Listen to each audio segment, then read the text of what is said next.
to the Rich Series presents No Announcement. I'm your host, Mo Rich. Listen, I want to talk today on a more serious topic, uh, family court, the court system. If anybody who's ever been in the court system knows how it goes. There's multiple court system, but family court deals specifically with children when it comes to visitation and your financial responsibilities. Anybody who's been through the court system has an understanding that what if you haven't, what you don't know is that there's two sides to family court. There is the financial side, which deals with child support, and then there's custody and visitation, which deals with who has parental custody, physical custody, and if there's visitation and how it's supposed to go, and so forth. They are in the same building, two different judges. So you could be like, "Oh, I'm paying my child support. She don't let me see the kid." One has nothing to do with the other, according to family court system, which I think is unfair as far as just um, why should two different people be dealing with one case? It should really only be one judge so they could be able to see what's really happening on all aspects. I don't know if they do it for purpose, but it seems that way because most of the complaints I get from very good dudes who are very good fathers that's always willing and always have been prior to being brought to court. What I notice with them is that they'll be doing everything that they're supposed to do. And if the mother chooses to not want to bring the child around, hold the child from the father, now the father has to take the mother to court in order to bring it up. And usually, when you take the mother to court, all the court people say is, "Oh, ma'am, you can't do that," and so forth and so on. You have to do it so much, or the mother has to be egregious so much that now it becomes a thing where the judge, say, "Well, you're going to be held in contempt of court," or something like that. But most men don't want to go through that because you have to take off of work or whatever the case may be just to deal with that. So a lot of us deal with being taken away from our child or our child being held from us. And at the same token, the child suffers because that's ultimately who suffers through all of this. Then on the financial side, some people don't understand as if you're paying child support, it goes by your gross.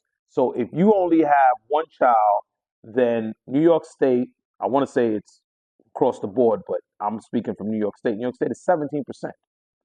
So if you make 100K, $17,000 off of, because if that's your gross, not what you net, what you gross, they're going to take 17%. 17%, and I'm just using these numbers as reference. From 100K is $17,000. But you may gross 100K, but you might only net 67K. So out of that, you're really only netting $50,000. And I'm not saying you're not supposed to pay for to help support your child or your children. That's not the case. And 17% is only for one. It goes up 25%, different percentages based on how many children you have.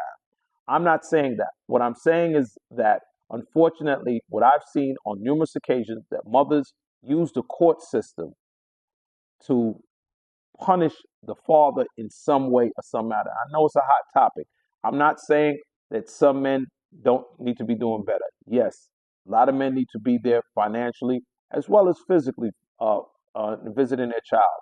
So, granted, sometimes you do have to go to court, okay? And that's what it's there for. But unfortunately, I've seen a lot of good guys be brought to court. I've seen a lot of guys that don't do nothing, not see a light in that place. I see a lot of good guys that girls know are willing to be there for their child, and they're dragging them through the court system, okay? Because the attitude is, well, if you don't want to be with me or you don't love me, but I know you love the child, well, that's where the hurt is going to be. And guess what? The child ultimately hurts because they see all of this tension and toxicity, and it's not good. It's not good. Children end up needing therapy and all sorts of stuff afterwards, and then you wonder why things happen the way they happen um, in the future of the child.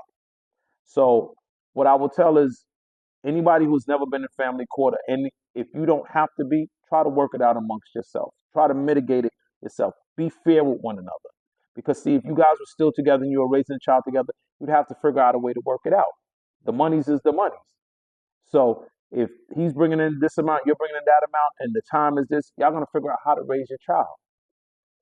You can do that. You don't need a court to tell you how to do that. Your child doesn't need all these other things in order to live. You know, I don't like it when I see mothers be like, "Oh well, he should pay me this because the child lives with me, so he should be paying." And my rent is this. Your rent has nothing to do with him. Wherever you choose to live is where you choose to live, and that's where the child will reside. No different than wherever he lives. When that child is with him, he has to take care of that child anyway. So one shouldn't have to do with the other. But unfortunately, we see some people use the system uh, as a way to finance their lifestyle. They have children with ball players, actors, actresses, rappers, singers, whatever, and figure that, well, you making all that money, you're supposed to take care of me. You work hard to take care of my lifestyle. No, that's not the way it's supposed to work. You have to be able to show your child that you are working with the other parent to co parent decently because your child is always the one who gets the most out of that. A good, healthy environment. No, you're not always going to agree. But it's no different than if you were married or a couple and you have a child together. You don't always agree. It's not about the disagreement, it's how you handle it and show the child that